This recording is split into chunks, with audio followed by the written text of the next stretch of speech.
Greetings. What about RC planes today? Now, as any RC fanatic will know, you have to look after your models.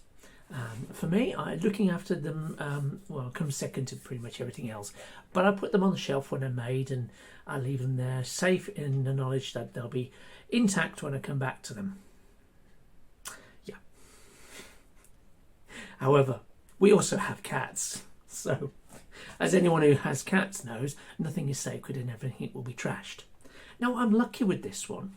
I came down the other morning to find my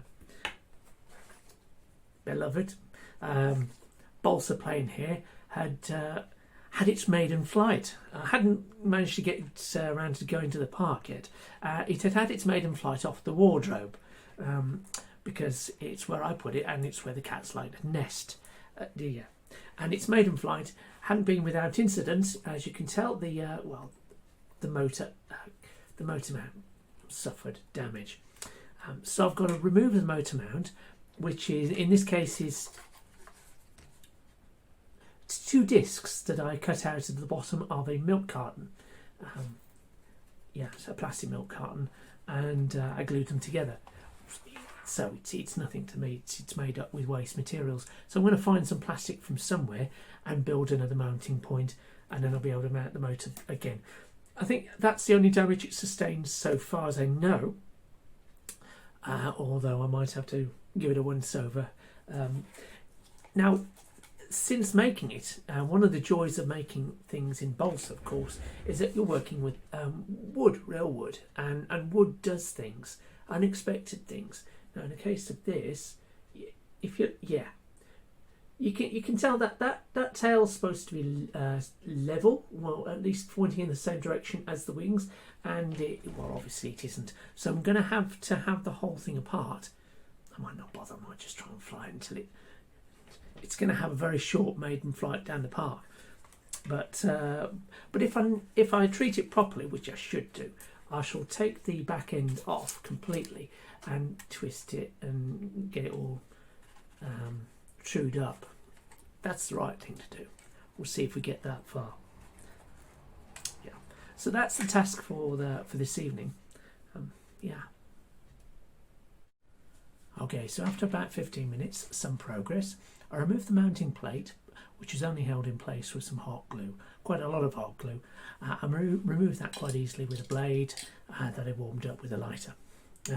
Not something I'd recommend doing in the house, and that's why I'm just jumping to the next stage, because I sat on the doorstep and did that with the wind whistling out around me. But it's preferable to do that than risk setting your house on fire. You might have a specialist tool for doing that, like a hot knife. That'd be nice. Or you, of course, could risk slicing yourself to bits by just trying to use the knife and strong arm your way through it. However, you risk damaging the plane, and more importantly, you if you slip. So if you find yourself in a similar position, warming the blade is the way to go. Now, to mount it, I wasn't able to find any plastic in the house, and we've been cutting down, so that's quite good. All out of yogurt pots and things like that. It did need two discs, and I did have to drill 4 holes in the disc to make it work. That proved to be a right pain previously, and I don't have small drill bits with me today because they broke on the last attempt. So what I found instead was a piece of dowel. Now you'll see I've cut the dowel into a little cross shape, basically, whittling away at it with the same said knife, and until I got to that point. And what I'm going to do is I'm going to turn it around maybe and show you.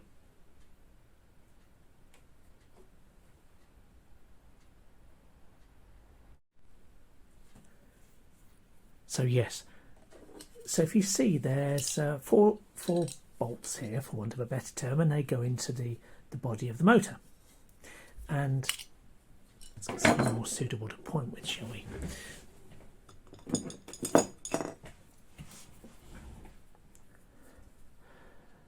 So these 4 bolts, 1, 2, 3 and 4, they need to be spaced pretty specifically. They're not evenly spaced, so we've got these two have a distance between them. I forget what the mils is, and likewise with this one.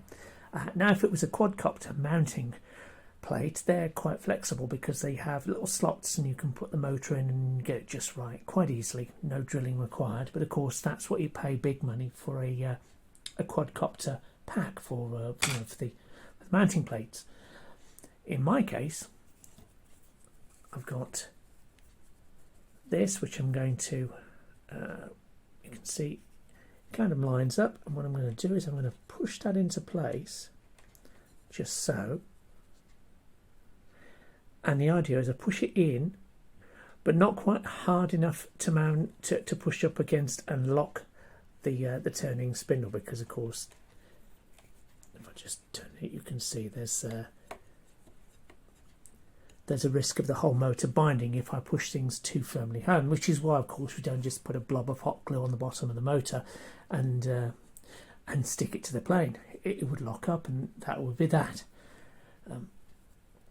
So this is the way I'm going to push this onto the motor, glue these 4 bolts with a dab of hot glue or CA or something, and then hot glue the mounting, what do you call it, mounting dowel to the rest of the plane, and it should work. I think it should work.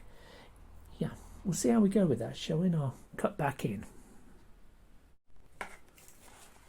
So yeah, here you go.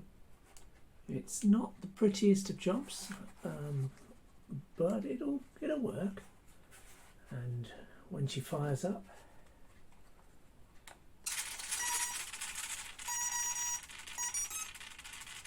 she's turning pretty enough. I'm not going to go and find my. By the way, kids, don't ever do that.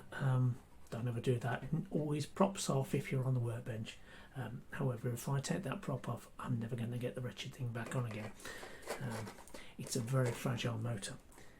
Anyway, thanks for watching. Bye for now. Okay, so here's a little update.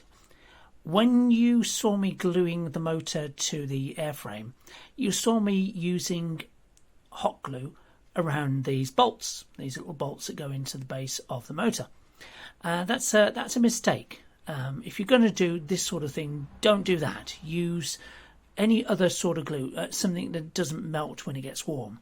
Because of course, when I first turned on the motor and let it run for a bit, the motor got warm and the bolts got warm, and when the bolts got warm, they melted the glue and the motor fell off.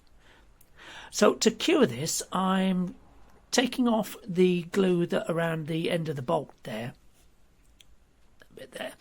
taking off the glue around that, and filling the area with a nice blob of Gorilla Glue. When it sets up, that'll hold it just nice, I think. At the very least, it'll sort that problem, and it'll stop the motor transmitting the heat to the hot glue that holds everything else in place. You can also see that since the last video was taken, the dear old plane's taken a bit of a knock. The cat's knocked it off a shelf again, and so now I've decided to strip off all the paper and sand down a lot of the woodwork underneath, the airframe underneath, and do what I can to lighten it and make it better. The tail end got smashed this time. It was going to get rebuilt anyway, so I'm going to rebuild it, twist it so it's straight, and then recover it. Should be a nice result. Well, anyway, follow along, and I'll catch you later.